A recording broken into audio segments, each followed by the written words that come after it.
খিচুড়ি নিয়ে বাড়াবাড়ি জমে উঠেছে বেশ, কি আর বলবো ভাই, আমিও করেছি তাই। এবার আসি নিজের আসল পরিচয়ে।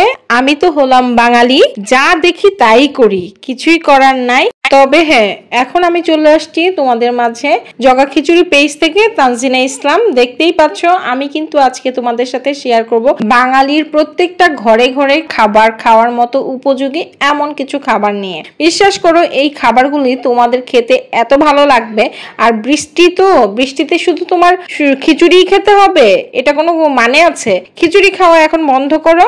বাঙালিতে আমরা হচ্ছি মাছে ভাতে বাঙালি, ভর্তায় ভাতে বাঙালি, ভাজিতে ভাতে বাঙালি। কিসের এক খিচুড়ি খিচুড়ি খিচুড়ি? খিচুড়িকে বাদ দিয়ে এবার একটু মাছে ভাতে বাঙালিতে আসো তো ভাই। দেখো কি রান্না করেছি আজকে, বাচ্চার পছন্দ অনুযায়ী রান্না করে ফেললাম মাছ ভাজি।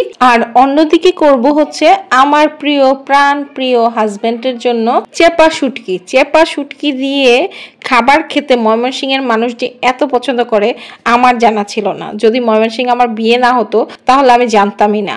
পেঁয়াজ কুচি, রসুন কুচি ভালো করে ভাজাভাজি করে নিয়ে শুটকি বাটা, শুকনা মরিচ বাটা দিয়ে ভালো করে নাড়াচাড়া দিয়ে নিচ্ছি। এরপরে যেটা করব, আমি পরিমাণ মতো হলুদ গুঁড়া, ধনিয়া গুঁড়া আর পরিমাণ মতো লবণ, জাস্ট এই কয়টা জিনিসই দিব।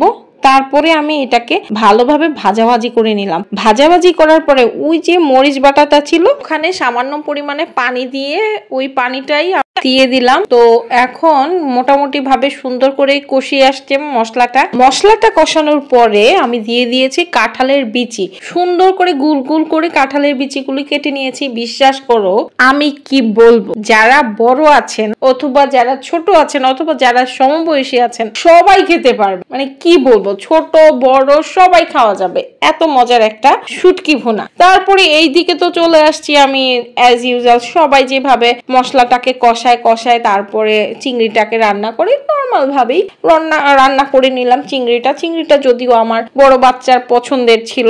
আর তোমরা তো জানো কি বলবো, আমার বাচ্চার পছন্দ আমার হাজবেন্ডের পছন্দ অনুযায়ী এখন আমি খাওয়া দাওয়া করি। আমার পছন্দ বলতে আসলে কিছুই নাই, এইটাই স্বাভাবিক। আর মায়েদের জীবনটা এরকমই।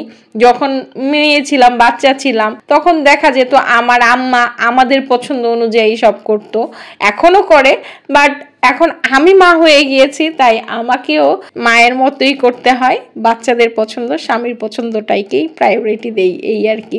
তারপরে দেখলাম কত সুন্দর হয়ে গেছে আর এত মজার খাবার ছিল এগুলো, কি বলবো।